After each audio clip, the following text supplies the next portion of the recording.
नमस्कार दोस्तों, मैं हूं सौरभ शर्मा। और जो शख्स आज मैं आपको मिलवाने जा रहा हूं जिस शख्स से, उनका नाम है विश्वजीत। विश्व तो जीत ही चुके हैं, लेकिन अपनी एक्टिंग से, अपने किरदारों से हमारा दिल भी जीत चुके हैं। विश्वजीत जी, बहुत बहुत स्वागत है आपका मेरे शो में। जी, शुक्रिया शो पे बुलाने के लिए। अच्छा सर, शुरुआत करते हैं आपके उस दौर से, फौजी फौजी के दौर से अब तक का दौर। कितना बदलाव आपको दिखता है फिल्मों में, ओटीटी आने से कितना बदलाव आया है? फौजी से अब तक 30 साल से ज्यादा ही हो गए जी। और I still feel like a newcomer. और इतने सारे लोगों के साथ काम किया इस दरमियान। अ, फौजी में भी, अब फौजी तो लोग शाहरुख खान के सीरियल के नाम से ज्यादा याद करते हैं आजकल। तो उसके बाद फिर नाना पाटेकर के साथ प्रहार की, फिरोज खान ने जी। मुझे यलगार में ब्रेक दिया। Work starting with these guys and then Rajiv Rai and all these people. जी। तो I've been बड़ी खुशकिस्मती रही कि इंडस्ट्री के ऑलमोस्ट सभी बड़े दिग्गजों के साथ काम किया, बड़े भी, छोटे भी, नए भी। और अब मैं देख रहा हूँ कि a complete change has happened. A new generation of directors, actors, writers has come in, जो बहुत अच्छा है। और मुझे बड़ा मजा भी आता है इन लोगों के साथ, क्योंकि एक एक एक कुछ 30 साल तो बीत चुके हैं। तो जो पुराने लोग थे, कुछ को छोड़ के वो एक आपको फिक्स्ड नजरिए से देखने लगते हैं कि अच्छा, विश्वजीत विलन के रोल से करता है या उस तरह के रोल से करता है। जी। जो ये नई जनरेशन आई है, the story tellers, the film makers, they are looking at me from a fresh perspective. तो वो उन्हीं एक लिमिटेड से दायरे में गिने चुने रोल्स में नहीं देख रहे हैं वो मुझे, जो बड़ा मजा आ रहा है उस लेवल पे। एंड इट्स नाइस कि एक जो एक नई जनरेशन है, they have brought in lot of new enthusiasm. Trend लोग आ रहे हैं अलग अलग इंस्टीट्यूट से। और मीडियम ऐसा चेंज हो गया है कि मोबाइल पर भी फिल्में बन रही हैं, शॉर्ट फिल्में भी बन रही हैं। जिस किरदार की आप बात कर रहे हैं, नेगेटिव किरदार, क्या लगता है आपको? अब नेगेटिव किरदार भी दिलों पे राज करता है। पहले क्या होता था, आपको परसेप्शन बन जाता था कि ये किरदार ऐसा निभा रहा है, ये असल जिंदगी में भी ऐसे ही होगा। लोग डरते थे उसके किरदारों से। लेकिन मुझे लगता है कि अब दिलों दिलों में बसता है वो किरदार, अगर नेगेटिव भी हो और आपने शिद्दत से निभाए तो लोग अपने दिलों में बसाते हैं उसे और मोहब्बत लुटाते हैं उस बिल्कुल बिल्कुल। और एक specially because of social media exposure भी हो गया है, एक्टर्स ज्यादा एक्सेसिबल भी हैं, और ऑडियंस भी ज्यादा अवेयर हो गई है कि ये जो पे। अच्छा है ये सिर्फ अच्छा ही है, जो बुरा है सिर्फ बुरा ही नहीं है। जी। एक वो भी है, प्यार तो मिलता ही है ऑडियंस का। दूसरा ये है कि वो ब्लैक एंड व्हाइट जो कैरेक्टर्स होते थे कि जी। हीरो सिर्फ अच्छा होता था और विलन सिर्फ बुरा होता था, जी। वो वक्त कुछ चला गया। अभी हम जी। देखते हैं कि सारे कैरेक्टर्स ही ग्रे हैं। जी। हीरो भी ग्रे है, हीरोइन भी ग्रे है, विलन तो ग्रे है ही।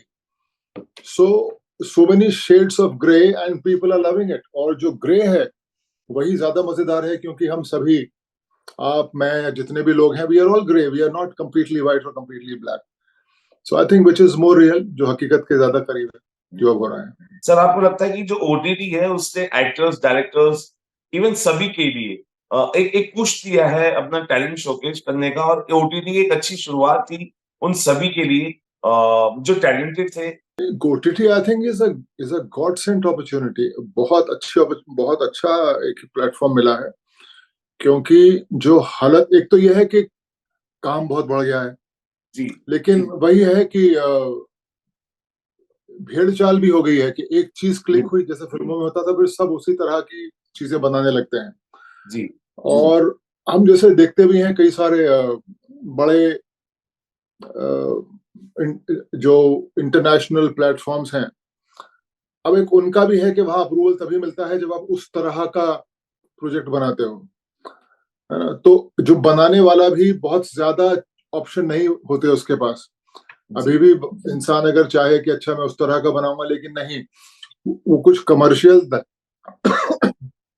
कमर्शियल दायरे फिक्स कर दिए हैं अप्रूवल देने वालों ने कि नहीं, इसी तरह का बनाओ। तो कई बार जी। हम इतनी इतनी वैरायटी होने के बाद भी हम देख रहे हैं कि ये वो बैंक डकैती हो रही है, या सिर्फ ड्रग माफिया ही काम कर रहा है। जी तो again that limitation is there.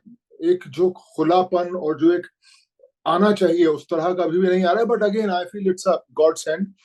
और क्योंकि नहीं तो फिल्मों में आप खास तौर पे जो सपोर्टिंग एक्टर्स हैं उनको तो कुछ हिस्से में आता ही नहीं था, है ना। 2 ढाई घंटे की फिल्म को अगर हम पिज्जा कहें जी तो 60% 70% पिज्जा तो हीरो खा जाता है, जी बाकी 40% में हीरोइन, दूसरे विलेन, दूसरे कैरेक्टर्स वगैरह उनको हिस्से में आता था। अभी एक्टर अगर अच्छा है so I think the pizza is getting equally distributed. सभी को, everybody correct. Is a protagonist. 8-10 किरदार होते हैं, उनके बड़े अच्छे इंपॉर्टेंट रोल्स होते हैं।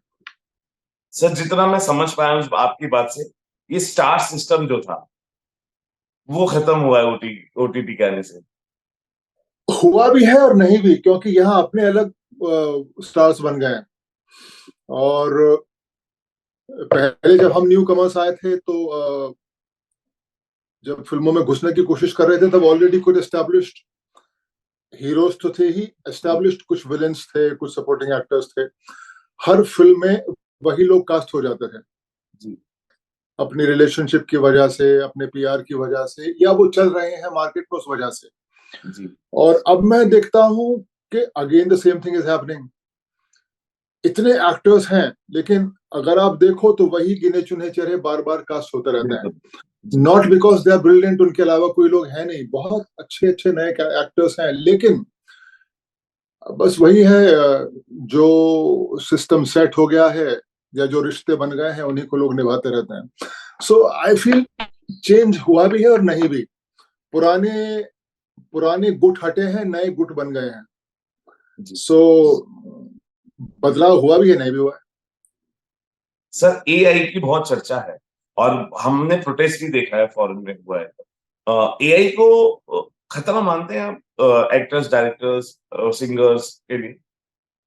ये खतरा तो है, क्योंकि वो डिपेंड करता है बनाने वाले की नियत पे।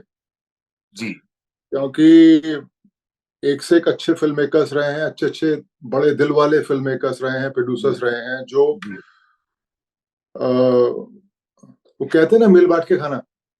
कई जी बड़ी कंपनीज रही हैं, वो सालों साल चली हैं, क्योंकि उन्होंने कमाए हैं तो उन्होंने अपनी यूनिट में बांटा है। तो मुझे लगता है कि जी जिन बिल्कुल। जो मेकर्स की या जो कंपनीज की जो सही प्रिंसिपल पे काम कर रही हैं और करेंगी, वो तो वही है कि तलवार आई किसके हाथ में।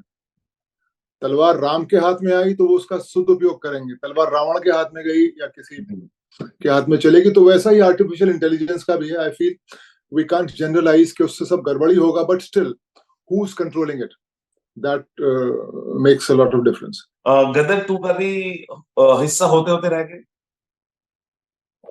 जी हाँ, गदर 2 में वो पॉसिबिलिटी तो आई थी, लेकिन क्योंकि अनिल जी के साथ मैंने काफी फिल्में की हैं जी जी और हमेशा बड़ा मजा भी आता है उनके साथ काम करने का। बहुत ही एनर्जेटिक और खुश मिजाज और एडवेंचर वाले डायरेक्टर प्रोड्यूसर हैं। सो हाँ, पर वो कुछ वर्कआउट हो नहीं पाया फॉर सम रीजंस। तो पर यह है कि भविष्य में करते रहेंगे। Thank you talking to us, और हमें वक्त देने के लिए बहुत बहुत शुक्रिया। आप जिस तरीके से अपने किरदारों से हमें एंटरटेन करते आए हैं वैसे ही आप एंटरटेन करते रहिए। And best of luck for your future project sir. नमस्कार sir. Thank you so much. नमस्कार।